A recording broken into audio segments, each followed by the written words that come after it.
how much I love Journey Spice. Journey Spice, non-GMO, no salt, no sugar, just all sorts of goodness and smart, environmentally friendly packaging. Pinch the top, take it off. Food tastes better. Comes in singles, 2-packs, and 4-packs. It's Journey Spice. Find them at Amazon.com. Time for Denver's best sports talk with the Altitude Daily. This is the Altitude Daily Podcast. Everything you can't miss from today on Altitude Sports Radio.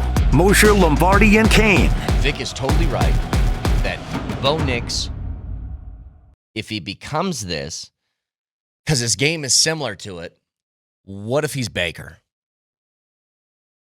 Use your legs, got a little bit of a stingy attitude towards opposing teams, not afraid to mix it up, talk trash a little bit. Most arm talent in the world? No, but a good arm. What if he's that? And if that's the case, if you gave me that option, I'm signing up immediately. No questions asked. It's just so curious to hear you say that. What is that? And I guess I'm curious this way, because I've always liked Baker Mayfield. I liked him, clearly in Cleveland. Here's what I liked about him when he got drafted by the Cleveland Browns. He said, you know what? A first-round pick, first overall, I welcome the challenge of resuscitating this franchise. I welcome it, right? Yeah. And finally, when they finally got it done, what happened in Cleveland? They opened up all those beer fridges. Remember that? Everybody got free beer. It was a big deal. Yep. So overall, I like Baker Mayfield. He threw for over 4,000 yards his first year in Tampa. He threw for 4,500 yards and 41 touchdowns last year. 41 touchdowns led the league. So if you're telling me, and again, Broncos fans, when we say the words Baker Mayfield, something must immediately pop into your head about how good you think that guy is. Those numbers don't lie. Yeah, and I also agree with Vic. Let's stop talking about any sort of Drew Brees situation. Let's talk about Baker Mayfield. Let's talk about that guy. And if your guy can be that guy, that's pretty damn good. It'd be huge. But it's just so much of their playing style looks the same.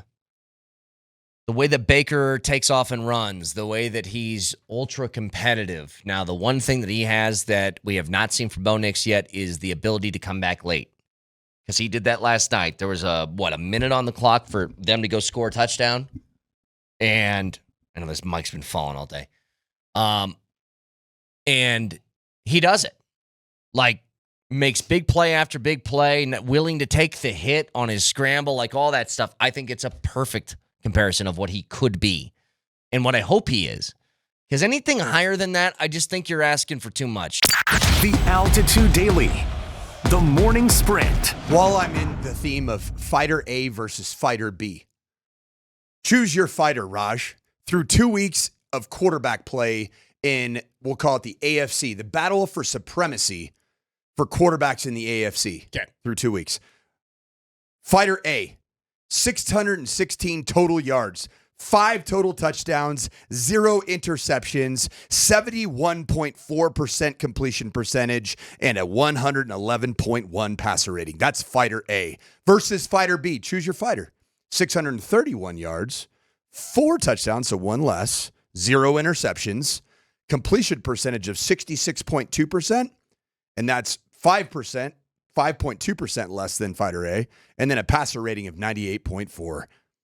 That's Fighter B. The stats are Fighter A. I'll take Fighter A. You want to know who Fighter A is? Don't tell me it's Daniel Jones. It's Daniel Jones. No! And guess who Fighter B is? Is it Josh Allen? No! Yes, it is. That is. You can't do that. That is a reality right there. Choose your fighter. No. And you know what? You can say, yeah, but they played the lowly Miami Dolphins. Kind of did the same thing against the best defense on planet Earth, right? You can make the argument they were better against the Broncos. They were. He was better against the Broncos. He did something Peyton Manning never did as a Colt. The first half was unbelievable. He threw for more yards in the first half than any other Colts quarterback in history. What was it? Was it 235? I think it was either 235 or 246, He was on track for something like that. He was literally on track for a 500-yard performance against the Denver Broncos with Pat Surtain II, Brandon Jones, Talanoa Hufanga, Nick Bonitto, who, by the way, Nick Bonitto has created more pressures at 15 through 2 weeks than the entire Carolina Panthers, the entire Indianapolis Colts that you just lost to, and the entire Chicago Bears. So it's not like Nick Bonitto is overpaid. So all of you that are saying that, well, Nick Bonitto didn't do anything, watch the film. Get a dose of reality. Daniel Jones just was unbelievable. He was throwing into tight windows. Right now, through 2 weeks, he's playing as well as anybody in the National Football League. Now, but you know who else is, man? Freaking Justin Herbert's playing really good football. The Altitude Daily. Columbus, Hastings, and DMAC. Last one here from post-game Broncos. Here's Sean Payton on the Broncos' red zone defense. You know, that was important, I think, especially early. We had a lot of MEs, a lot of busts, though, drop coverages. Those are concerning. Then we'll have a chance to see the tape, and there'll be a number of things that we like when we watch it, but there'll be some things that obviously will be needed to be corrected. Just defense overall, guys, what's your level of concern after the first 2 weeks of the Broncos defense, which we all thought and talked about ad nauseum before the season that they have the potential to be the top defense in the NFL this season? First of all, what do you say? We had a lot of MEs? Yeah, mental errors. Oh, God. All right. So some people call them MAs, missed assignments, MEs. It means the same thing. Gotcha. All right. Sorry, I didn't mean to interrupt the question. What was the question again? Sorry. Just where are you guys at with the Broncos defense after the first 2 weeks? Overall concern level for them, because we talked about a lot before the season that they have a really good chance to be the top defense in the NFL. Well, I would say the biggest problem on defense last week was your inside linebackers got exposed. Now, how different is that going to look when Drake Greenlaw's on the field? I think it's going to look radically different. Are we getting Drake Greenlaw on the field? I don't know. Why would we? I mean, what? You serious? I don't know. I have no indications that he's better. He hasn't practiced with the team. I would assume, gosh, I thought they kept saying, like, hey, this is short term. Week 3, I would expect him to be back. I hope so. I mean, I'm just saying there's been no, like, he hasn't practiced with the team yet. You know, it wasn't like he was limited. He did not participate. Yeah. So, I have no idea. Yeah, I mean, you're going to need your best players to play some good teams that are coming up. No doubt. I mean, to answer your question, I still expect this to be an elite defense. So I'm not panicked. The Altitude Daily. Kretman and Lindahl. So here's the proposal, okay? If Russell Wilson beats the Chiefs on Sunday night at MetLife, sending them to the dreaded 0-3 record, which makes making the playoffs alone a tough feat. If Russ can do the thing he never did as a quarterback of the Denver Broncos and beat the Chiefs. Although he could have if Melvin Gordon wouldn't have fumbled. Anyway, I digress. Yeah. If Russ beats the Chiefs, we're going to introduce a new bit. And it's a what we're going to call it is a new spin on a classic. We like to call this, it's been repackaged. That's right. So we have a bit here on the show.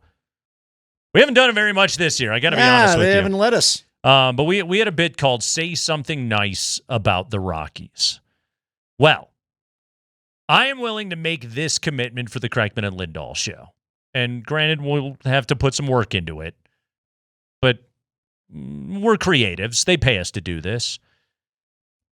If Russ beats the Chiefs on Sunday night at MetLife, if the Giants get the victory over Kansas City on Sunday Night Football, waiting all day for Sunday night, if Russ does it, we will introduce a new weekly bit for the rest of the season here on the Kreckman and Lindahl show.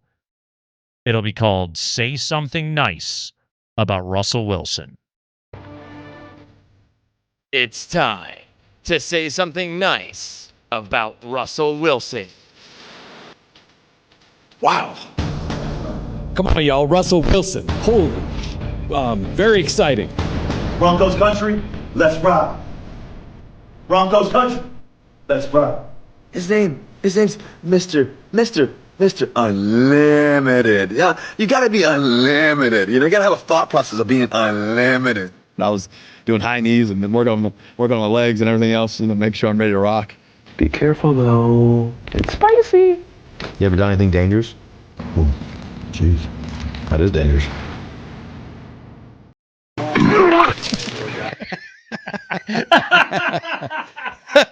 It ends with the Cushing barf. Are we going to add to the drama by pulling out some old Russ cuts where he names half the roster? Ooh. Because again, what happened? See, sometimes we do these things, but the challenge isn't real. It isn't real. This is a real challenge. But when you tell me that I got to say something nice, and then you bring out all the things that make me never want to say something nice before I'm supposed to say something nice, the challenge does exist. You've been listening to the Altitude Daily. Catch us live weekdays on 92.5 FM, the Altitude Sports Radio app, twitch.tv/AltitudeSR, youtube.com/Altitude Sports Radio, and your favorite smart speaker. Say Altitude Sports Radio.